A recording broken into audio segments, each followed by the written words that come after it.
আপনাদের সকলকে স্বাগত আমাদের চ্যানেলে। আজকে পাঠ করব ডুব পুকুরের রহস্য। ঘটনাটা প্রায় ২০ বছর আগের, কিন্তু মনে হয় যেন গতকালের।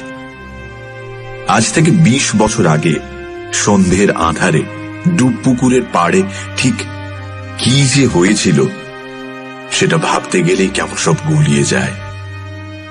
মনে হয় আমি কি সেদিন ঠিক দেখেছিলাম? পুকুরটার নাম ছিল ডুব পুকুর। গাঁয়ের সবাই বলতো ওটাই ডুব দিলে আর কেউ ওঠে না, তাই বেশ বদনাম ছিল পুকুরটার। সেই জন্যেই কি আমার মনটা যেদিন অন্যরকম ছিল, কেমন যেন গুলিয়ে গিয়েছিল। ফলে সহজ স্বাভাবিক যা দেখেছি তাকেই কল্পনার রং চড়িয়ে উল্টোপাল্টা অবাস্তব করে নিয়েছি। কিন্তু ব্যাপারটা আমি তো একা দেখিনি। আজকের খবরের কাগজে দেখলাম চিঠিপত্র বিভাগে কল্পনা আর বাস্তব নিয়ে পাঠকদের মধ্যে তুমুল বিতর্কের আসর বসে গেছে। প্রায় সকলেই লিখেছেন অলৌকিক বলে কোনো ব্যাপার নেই। যারা অলৌকিকের কথা বলেন তারা হয় মিথ্যে কথা বলেন অথবা নিজেদের কল্পনাকে অলিক দর্শন কিংবা অলৌকিক বাস্তব বলে চালিয়ে দেন। সব মিলিয়ে ব্যাপারটা নাকি নিছকই সোনার পাথর বাটি। নিজেকে মিথ্যেবাদী বলে ভাবতে আমার কষ্ট হয়, আর সেরকম কিছু কল্পনা বিলাসীও আমি নই। তাই কাগজের চিঠিপত্রগুলো পড়ে মনে মনে বেশ রাগই হলো। তখন ঠিক করলাম ছোটবেলায় দেখা বিচিত্র ঘটনাটার কথা সবাইকে জানাবো। আমার এই গল্প পবনকে নিয়ে। পবন ছিল আমাদের বিজয়ী সংঘের ১ নম্বর ফুটবলার। ওর শটে যা জোর, তাতে উড়ন্ত কাক ছিল অতি সহজে ঘায়েল হয়ে যেতে পারে। একবার মনসাডাঙ্গার নেতাজি সুভাষ সংঘের সঙ্গে আমাদের ফুটবল ম্যাচ হয়েছিল। খেলা শেষের মিনিট ১০ আগে একটা পাস পেয়ে পবন বল পায়ে বুলেটের মতো ছুটতে শুরু করল। ওর পেছনে ধাওয়া করলো নেতাজি সংঘের ৩ জন খেলোয়াড়, কিন্তু বলটা পবনের পায়ে আঠার মতো লেগে রইল, আর পবন শরীরটাকে বাঁকিয়ে চুড়িয়ে দিব্যি পৌঁছে গেল পেনাল্টি বক্সের মাথায়। তারপর সামান্য কাত হয়ে ডান পায়ে প্রচন্ড একটা শট নিল। বলটা ওদের গোলকিপার রমাপদ কোল কুঁজো হয়ে সরাসরি রুখে দিল। সংঘর্ষের কেমন একটা ভোঁতা শব্দ হলো এবং পরক্ষণেই ঘটে গেল সেই আশ্চর্য ঘটনা। রমাপদকে পেছনে প্রায় উড়িয়ে নিয়ে গেল বলটা। গোল গোল চিৎকারে গোটা মাঠ হই হই করে উঠল। নেটের ভেতরে রমাপদ চিৎপাত হয়ে পড়েছিল, ওর কোনো হুঁশ ছিল না। সুতরাং খেলা সেখানে বন্ধ হয়ে গেল। তারপর রমাপদকে নিয়ে ডাক্তার, হাসপাতাল ছোটাছুটি। খবর পেয়েছিলাম পুরোপুরি ভালো হয়ে উঠতে রমাপদর নাকি ৪ মাস সময় লেগেছিল। আমাদের গাঁয়ের ভালো নাম নসিপুর, ডাক নাম ডাকাতে গাঁ। কারণ আমাদের গাঁয়ে ১২ মাসে ১৩ বার ডাকাতি হয়। এত ঘন ঘন ডাকাতি হওয়ার ফলে ডাকাতির ব্যাপারটা আমাদের একেবারে গা সওয়া হয়ে গেছে। কতবার যে আমরা ডাকাত দেখেছি তার কোনো হিসেব নেই। তবে সেই সব ডাকাতের চেহারা মোটেই ওই হাতে লাঠি, মাথায় ঝাঁকড়া চুল, কানে তাদের গোঁজা জবার ফুল এসবের মতো বা রঘু ডাকাতের মতো নয়। অতি সাধারণ কালো কোলো চেহারা, দেখে এমনিতে ডাকাত বলে মনেই হয় না। তবে তাদের হাতে লাঠির বদলে থাকে ছুরি, বোমা আর পাইপ গান। আমাদের গাঁয়ে ৪টে ধানকল আর ৩টে কোল্ড স্টোরেজ আছে। ডাকাতি যা হওয়ার বেশিরভাগ ওখানেই হয়, আর কখনো কখনো ২-৫ ঘর বড় লোকের বাড়িতে। আমাদের গাঁয়ের শেষে বট, অশ্বত্থ, শাল, শিশুর জঙ্গল। সেখান থেকে জ্বালানি কাঠ কেটে এনে অনেকেই দিন গুজরান করে। সেই জঙ্গলে বাঘ না থাকলেও শেয়াল, বনবেড়াল আর ২-৪টে ভাম তো আছেই। ডাকাতরা ডাকাতি করে সবসময় ওই জঙ্গল দিয়েই পালায়। একদিন সন্ধ্যের মুখে, তখন আমরা সবে খেলা শেষ করেছি, আমাদেরই এক বন্ধু পিলু এসে খবর দিল যে শেখ শাহাবুদ্দিনের কোল্ড স্টোরেজে নাকি ডাকাতি হয়েছে। এ কথা শুনেই পবন আমাকে বলল, চল তো আনু, ডাকাতগুলোকে ফলো করে দেখি ওরা পালিয়ে কোথায় যায়। চল চল চল। পবন আমাদের পাশের গ্রাম মাড়াই কুড়ায় থাকে, কিন্তু পরে আমাদের গাঁয়ের হাই স্কুলে, তাই আমাদের বন্ধু হয়ে গেছে।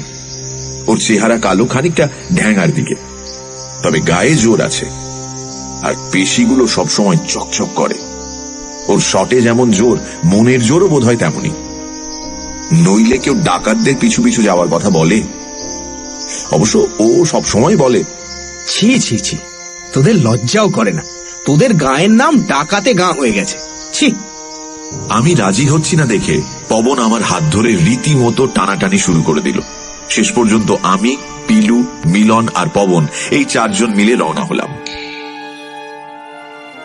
সময়টা ছিল বর্ষাকাল। আমরা মাঠে ফুটবল খেলছিলাম, তাই সকলেরই পরনে হাফ প্যান্ট আর সারা গায়ে পায়ে কাদা। ফুটবলটা বগল দাবা করে ওই অবস্থাতেই আমরা জঙ্গলের দিকে এগোলাম। লোকের মুখে শুনে শুনে আমরা মোটামুটি জানতাম ডাকাতরা কোন পথ ধরে পালায়, তাই গাছগাছালির ফাঁক ফোকর দিয়ে আমরা এগিয়ে চললাম। পবন আমাদের সকলের আগে। তখনও পুরোপুরি অন্ধকার নেমে আসেনি।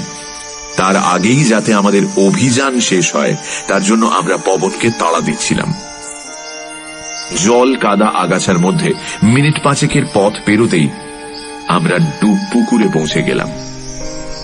জঙ্গলের মধ্যে হঠাৎই বেশ খানিকটা ফাঁকা জায়গা, তারই মাঝে বেশ বড় সড়ো একটা পুকুর।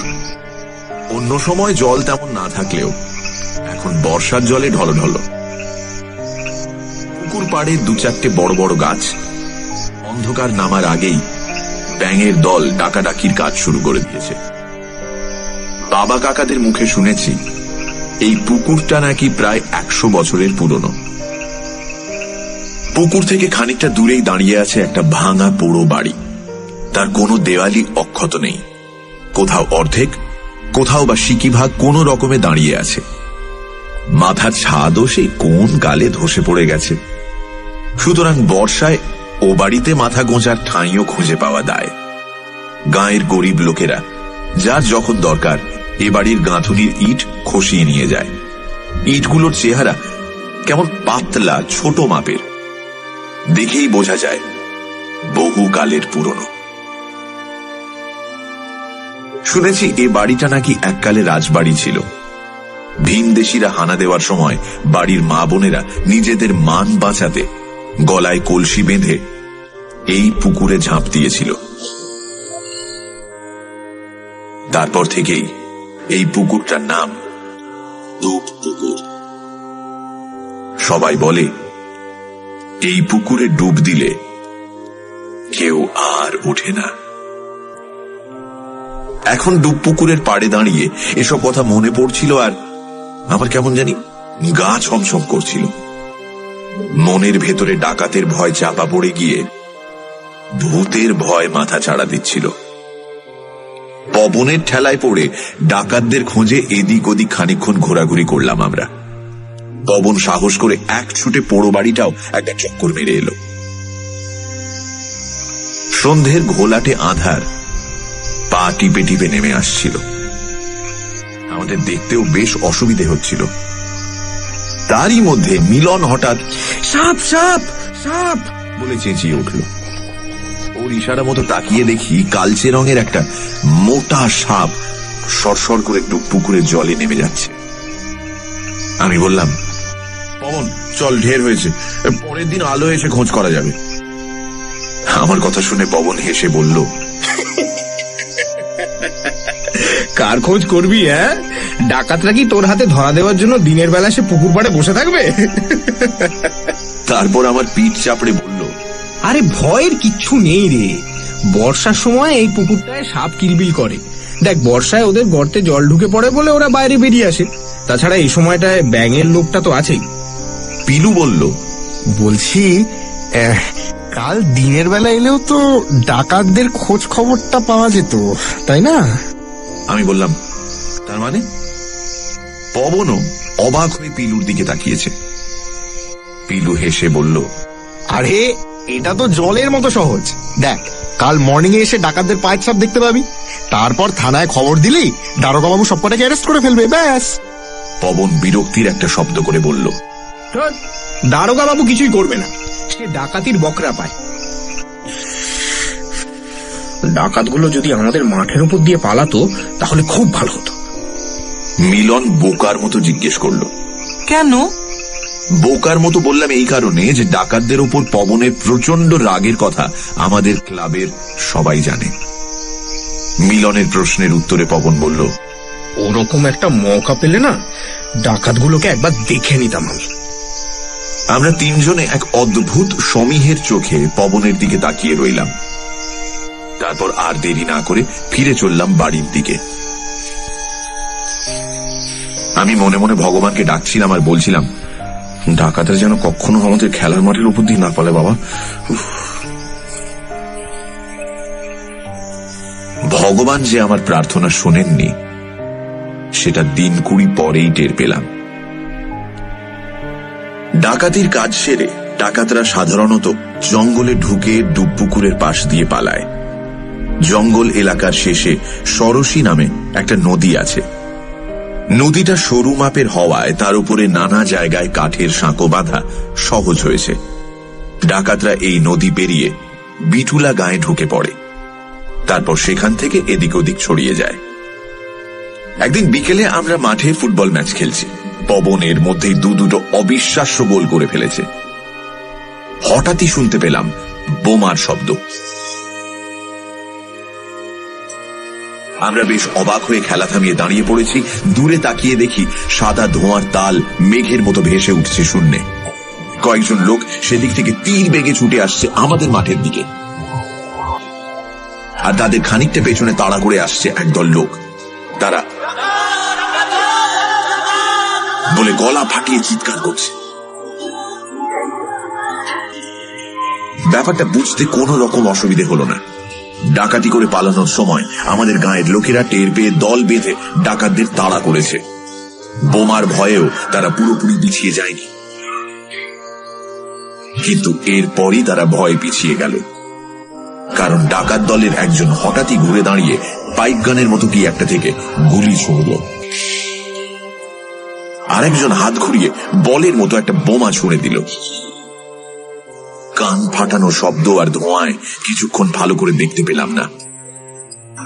তারপরই দেখি তাড়া করে আসা দঙ্গলের একজন লুটিয়ে পড়েছে, আর তাকে কাঁধে তুলে নিয়ে কয়েকজন পালানোর চেষ্টা করছে।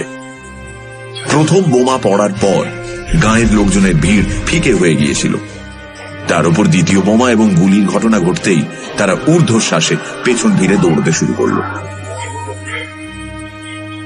ডাকাত দলের 4 জন তখন ছুটতে ছুটতে আমাদের মাঠের ওপরে চলে এসেছে। মাঠটা পেরিয়ে আরো 100 গজ মতন এগোলেই জঙ্গল। সেখানে একবার ঢুকে পড়তে পারলেই ডাকাতদের আর কোনো চিন্তা নেই। কিন্তু ব্যাপারটা ঠিক সেরকম হলো না, কারণ ওদের সমস্ত ছক ওলট পালট করে দিল পবন। ফুটবলটা মাঠের মাঝে চুপচাপ পড়েছিল। পবন হঠাৎই বুলেটের মতো ছুটে এসে বলটায় প্রচন্ড এক শট মারল। পালিয়ে যাওয়া ডাকাত দলকে লক্ষ্য করে এই শটটা মেরেছিল পবন। ওরা 4 জন তখন মাঠের ওপর দিয়ে আড়াআড়ি ছুটে যাচ্ছে। পবনের শট 3 নম্বর ডাকাত তার মাথায় মুগুরের মতো আছড়ে পড়ল। লোকটা ছিটকে পড়ে গেল মাঠের জল কাদার মধ্যে। একসঙ্গেই পড়ে যেতেই বাকি 3 জন ডাকাত ঘুরে দাঁড়ালো। সঙ্গে সঙ্গে আমাদের যে কি হলো, আমরা ভয় দিশেহারা হয়ে পালাতে শুরু করলাম। অথচ পবনটা কেন জানি না বোকার মতো মাঠে দাঁড়িয়ে রইল, যেন ছুমন্তর দিয়ে কেউ ওকে পাথরের মূর্তি করে দিয়েছে। অনেকটা দূরে ছুটে পালানোর পর ঘুরে তাকিয়ে এক ভয়ঙ্কর দৃশ্য দেখলাম। পাইপ গান আর বোমা উঁচিয়ে 3 জন ডাকাত পবনের কাছে এগিয়ে এসেছে। তারপর ওরা পবনকে ধরে টানতে টানতে জঙ্গলের দিকে নিয়ে গেল।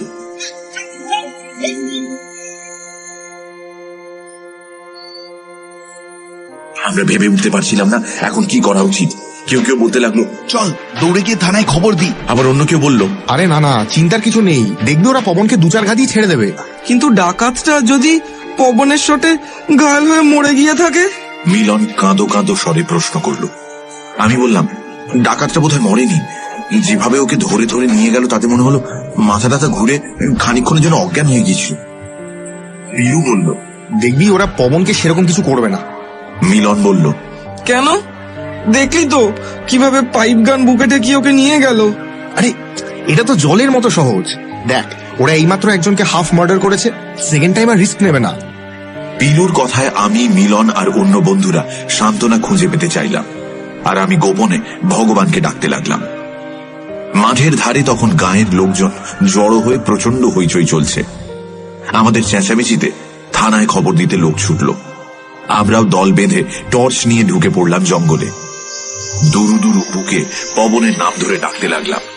পবন, পবন, পবন, এই পবন, পবন, কিরে পবন, পবন, এই পবন। ডাকতে ডাকতে আমার কান্না পেয়ে যাচ্ছিল। জল কাদার মধ্যে প্রায় ঘন্টাখানেক চেষ্টা করেও আমরা পবনের কোনো হদিশ পেলাম না। তখন বেজায় মন খারাপ করে আমরা আবার ফিরে চললাম গায়ের দিকে। মারাই কুড়ায় পবনের মা বাবাকে কেউ খবর দিতে গেছে কিনা কে জানে। আমাদের সঙ্গের লোকজন ডাকাতদের অত্যাচার নিয়ে নানান কথা বলেছিল, কিন্তু সেসব আমার মাথায় ঢুকছিল না। আমি শুধু পবনের কথা ভাবছিলাম, ওর দুঃসাহসের কথা ভাবছিলাম, আর একই সঙ্গে একরাশ দুঃখ বুকের ভেতর জমাট বেঁধে যাচ্ছিল। কিন্তু অন্ধকার খেলার মাঠটা বেরোনোর সময় টর্চের আলোয় আমরা পবনকে দেখতে পেলাম। আচমকা ওকে দেখে ভূত দেখার মতো চমকে উঠলাম। পবন, পবন, তুই? ও হেসে বলল, হ্যাঁ রে, এবারেও হেরে গেলাম, ওরা পালিয়ে গেল। পবনের মুখে হাতে কালশিটের দাগ, বাঁ চোখের ওপরটা ফুলে রয়েছে, সামান্য রক্ত বেরোচ্ছে সেখান থেকে। বুঝলাম ডাকাতরা ওকে বেধড়ক মার মেরেছে, শুধু প্রাণে মারেনি এই যা। পিলুর কথা সত্যি হয়েছে দেখে আমার ভালো লাগলো, আর ভগবান এবারে অন্তত আমার প্রার্থনা শুনেছেন। আমি পবনের হাত চেপে ধরে কেঁদে ফেললাম। ও সামান্য যন্ত্রণা শব্দ করে ওই অবস্থাতেও আমাকে সান্ত্বনা দিল। কাঁদিস না আনু, কাঁদিস না। এক মাঘে শীত যায় না। ডাকাতগুলোকে আমি দেখে নেব, কিছুতেই ছাড়বো না। যখন তখন ডাকাতি করে বেড়াবে, এটা কি মগের মুলুক নাকি? হ্যাঁ, সবাই পবনকে ঘিরে ধরে নানা প্রশ্ন করতে লাগলো। আমরা দু তিনজন বললাম, আরে ওকে আগে ডাক্তারখানায় নিয়ে যাওয়া দরকার, দেখছেন না ওর কি অবস্থা? তার মধ্যে ওকে প্রশ্ন ডাক্তারের কাছে নিয়ে চলুন আগে। পবন সে কথা শুনে বলল, না না, আমি এখন বাড়ি যাব, না হলে মা বাবা চিন্তা করবে। আমার জেঠু অনেক টোটকা জানে, সেই ওষুধ দিয়ে দেবে। এই চল, আমরা তোকে বাড়ি পৌঁছে চল চল চল চল চল চল। আমাদের এই প্রস্তাবটা খারিজ করে দিল পবন। বলল, কোনো দরকার নেই, আমি আমি একাই চলে যাব। এই জঙ্গলের মধ্যে দিয়ে শর্টকাট মেরে দেবো। আর শোন, আমি আমি কটা দিন না বাড়ি ছেড়ে বেরোবো না। হ্যাঁ, স্কুলেও যাব না, খেলতেও আসবো না। ভাবছি একটু একটু রেস্ট নেব। ব্যাটারা আমাকে খুব মার মেরেছে। মিলন মিনমিন করে বলল, এর মধ্যে যদি ডাকাতরা আবার অ্যাটাক করে? পবন ঝাঁঝিয়ে উঠে বলল, অ্যাটাক করলে তোরাও দল বেঁধে অ্যাটাক করবি। দেখলি তো, 100 কেমন একটাকে কাজ করে দিয়েছিলাম। তোরা সবাই মিলে ডাকাতগুলোকে তাড়া করতে পারবি না? তারপরে তো আমি আছি। পবনের তেজ আর সাহস আমাদের মধ্যে কেমন যেন বীরের ভাব জাগিয়ে তুলছিল। মনে হচ্ছিল খুব সহজেই আমরা দল বেঁধে ডাকাতদের তাড়া করতে পারি। আমাদের যথেষ্ট পরিমাণে সাহস জুগিয়ে পবন চলে গেল। সামান্য ঘুরিয়ে হেঁটে ওর শরীরটা অন্ধকারে মিলিয়ে গেল। সবাই পবনের সাহস নিয়ে নানা আলোচনা করতে লাগলো। পবন আমাদের বন্ধু এই কথা ভেবে গর্বে আমাদের বুক ফুলে উঠল। বারবারই মনে হতে লাগলো, পবন একা যে কাজ করতে পারে, আমরা সবাই মিলে সেই কাজ করতে পারবো না? আমরা ডাকাতে গায়ে থাকি, এটা কি কম অপমান?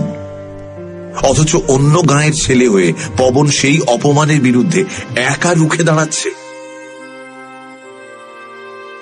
সেই রাতেই আমরা বিজয়ী সংঘের ছেলেরা শপথ নিলাম, ডাকাতদের আমরা সহজে ছেড়ে দেব না। দেখা যাক কত ধানে কত চাল, তার উপর পবন তো আছেই। বেশি দিন অপেক্ষা করতে হলো না। ঠিক 12 দিনের মাথাতেই 5 ডাকাতের মুখোমুখি হলাম আমরা। না, ব্যাপারটা ঠিক মুখোমুখি বলা যায় না, কারণ ওরা মাঠের উপর দিয়ে খুব জোরে পা চালিয়ে সটকে পড়ছিল জঙ্গলের দিকে। আর আমরা তখন খেলা টেলা সেরে গল্প গুজব মাঝপথে থামিয়ে চটপট পা চালিয়েছি বাড়ির দিকে। খেলাধুলো শেষ হওয়ার পর আমরা রোজই মাঠে বসে কিছুক্ষণ গল্প করি, তারপর অন্ধকার নেমে এলে বাড়ির পথ ধরি। আজ সেরকমই গল্প করছিলাম, কিন্তু মাঝপথে বৃষ্টি এসে বাদ সাধল। তখন 6-7 জন চলি রে বলে তড়াক করে উঠে পড়েই দৌড় লাগালো। আমরা 5 জন ধীরে ধীরে উঠলাম।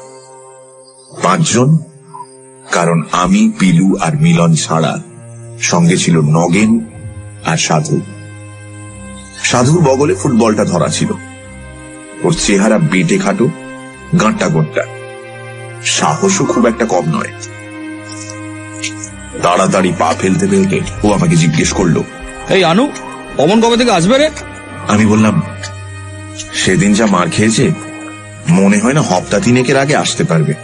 ওর কথাগুলো না সেদিন আমার খুব মাথাতে লেগেছে। আমাদের গায়ের কি প্রেস্টিজ বলে কিছু নেই নাকি?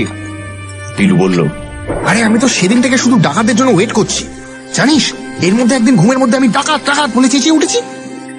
মিলন তখন হেসে বলল, বুঝেছি, তুই স্বপ্নে সব ইয়া ডাকা ধরবি আর রিয়েল লাইফে ছুটে পালাবি। পিলু রেগে গিয়ে কি একটা বলতে যাচ্ছিল, কিন্তু সেটা আর বলতে পারল না, কারণ ঠিক সেই মুহূর্তে সাধু চাপা গলায় বলে উঠেছে, ডাকাত। সাধুর নজরের তারিফ করতেই হয়। ওই ঝিরঝির বৃষ্টির মধ্যে প্রায় 40 হাত দূরে আবছা অন্ধকারে 5টা কালো কালো ছায়াকে ও ঠিক লক্ষ্য করেছে। লক্ষ্য করার 2টো কারণ খুঁজে পেলাম। প্রথমত, একটা ছায়ার হাতে সাদা রঙের বড় সড়ো একটা পোটলা ছিল, আর দ্বিতীয় কারণ হলো 3 নম্বর ছায়াটা খুঁড়িয়ে খুঁড়িয়ে চলছিল। সাধু চাপা গলায় বলল, সেদিনও একটা ডাকাত একটু খুঁড়িয়ে খুঁড়িয়ে হাঁটছিল, আমার স্পষ্ট মনে আছে। পিলু বলল, হ্যাঁ, ঠিক বলেছিস, কারেক্ট। সঙ্গে সঙ্গে আমাদের রক্তে যেন দেশাত্মবোধের আগুন জ্বলে উঠল। ফুটবল ছুঁড়ে ফেলে যে যেমন পারলাম বড় বড় ইট পাথর কুড়িয়ে নিলাম। সাধু কোথা থেকে একটা শুকনো গাছের ডাল জোগাড় করে নিল। তারপর আমরা পাগলের মতো বলে হই হই চিৎকার জুড়ে দিলাম, আর একই সঙ্গে ইট পাথরের টুকরো ছুঁড়ে মারতে লাগলাম ডাকাতদের দিকে। আমাদের আচমকা এই পাগলামিতে 5-5টা জোয়ান লোক কেমন যেন হকচকিয়ে গেল। তারপর একটুও দেরি না করে ছুট লাগালো জঙ্গলের দিকে। আমরা লড়াই খেপা হয়ে লোকগুলোকে তাড়া করলাম। সাধু বাতাসে ওর লাঠি ঘোরাতে ঘোরাতে চিৎকার করে বলল, সাহস থাকে তো আয়, সিঙ্গেল সিঙ্গেল লড়ে যা। সিঙ্গেল সিঙ্গেল লড়াই হলে তার রেজাল্ট কি হতো জানি না, কিন্তু সে লড়াই আমাদের লড়তে হলো না, কারণ ওই 5-5টা ডাকাতের সঙ্গে সিঙ্গেল লড়ে গেল পবন। তবে যে পবনকে আমরা চিনতাম, সে পবন নয়, অন্য এক অচেনা পবন। ছুটতে ছুটতে আমরা জঙ্গলে ঢুকে পড়েছিলাম। গাছের পাতায় বৃষ্টি ফোঁটার শব্দ, ব্যাঙের ডাক আর অন্ধকার আমাদের ঘিরে ধরল। ভেতরে একটা অদ্ভুত শক্তি আমাদের তাড়িয়ে নিয়ে যাচ্ছিল।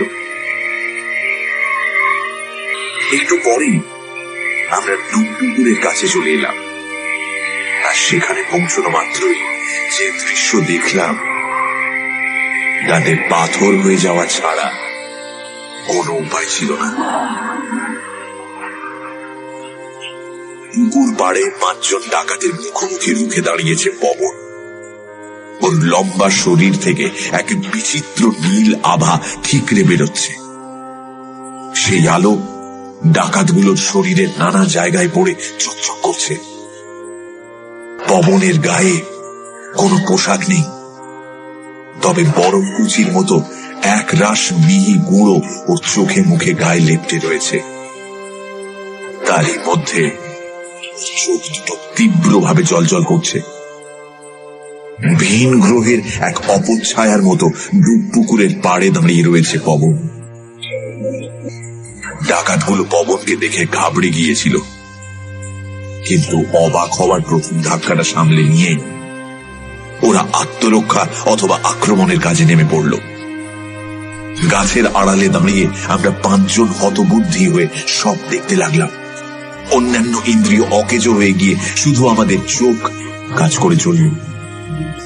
একজন ডাকাত কোথা থেকে যেন একটা লম্বা ছুরি বের করলো, তারপর বিশ্রী গালাগাল দিয়ে ঝাঁপিয়ে পড়লো পবনের উপর।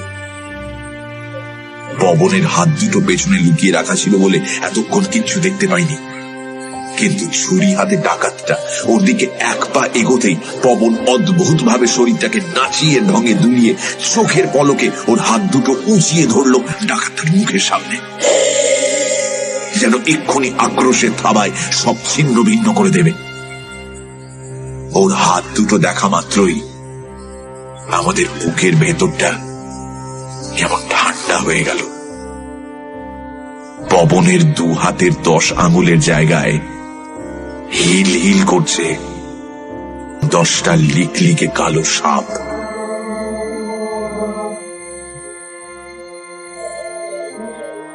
ওদের শরীর নীল আলোর আভায় চকচক করছে। ডাকাতটা নিতান্তই প্রাণের দায়ে ছুরি চালালো, সঙ্গে সঙ্গে পবনের পেট আড়াআড়ি ছিঁড়ে গেল, কিন্তু এক ফোঁটাও রক্ত বেরোল না। শুধু বরফ কুচির উপর একটা কালো দাগ আঁকা হয়ে রইল। পবন ঠোঁট ছুঁচলো করে এক তীব্র শীষ দিয়ে উঠল, তারপর নাচের ভঙ্গিতে হাত দুটো ছুঁড়ে দিল ডাকাতটার মুখ লক্ষ্য করে। কটা সাপ একসঙ্গে ছবল দিল কে জানে। ডাকাতটা শব্দ করেই খসে পড়ল জল কাদার উপরে।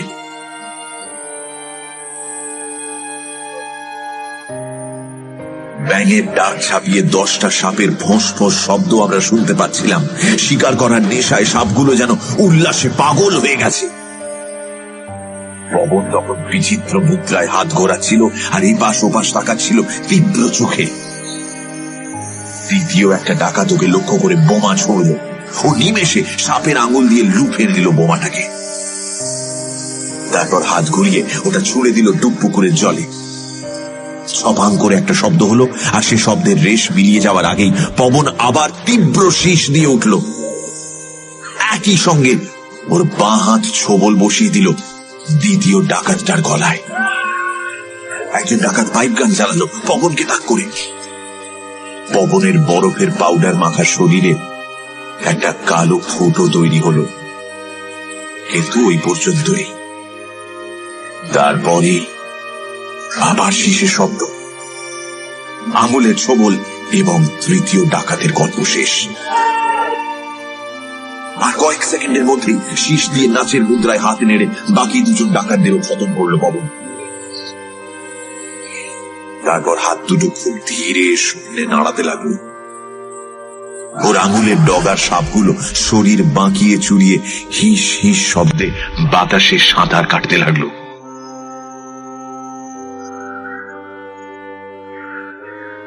এক অদ্ভুত উত্তেজনা আর আতঙ্কে আমি ঠক ঠক করে কাঁপছিলাম। নিজেকে ধরে রাখতে না পেরে আমি গাছের আড়াল থেকে বেরিয়ে এলাম। পিলু আমার হাত ধরে পেছন থেকে টানছিল, কিন্তু আমি এক ছটকায় ওর হাত ছাড়িয়ে নিলাম। পবনের বেশ কাছে গিয়ে আমি ডেকে উঠলাম, পবন। হাত দুটো শূন্যে তোলা অবস্থাতেই ঘাড় বেঁকিয়ে আমার দিকে তাকালো পবন। ওর চোখে কেমন এক কাতর ভাব ফুটে উঠল। বিষণ্ণ গলায় পবন বলল, সেদিন ডাকাতরা আমাকে মেরে ডুব পুকুরের জলে ফেলে দিয়েছিল। তারপর থেকে ওখানে আমি থাকি। আজ শুধু ডাকাত ধরতে উঠে এসেছিলাম। ওর কথাগুলো প্রতিধ্বনির মতো বারবার আমার কানে বাজতে লাগলো। তারপর থেকে ওখানেই থাকি, আমি থাকি, আমি থাকি,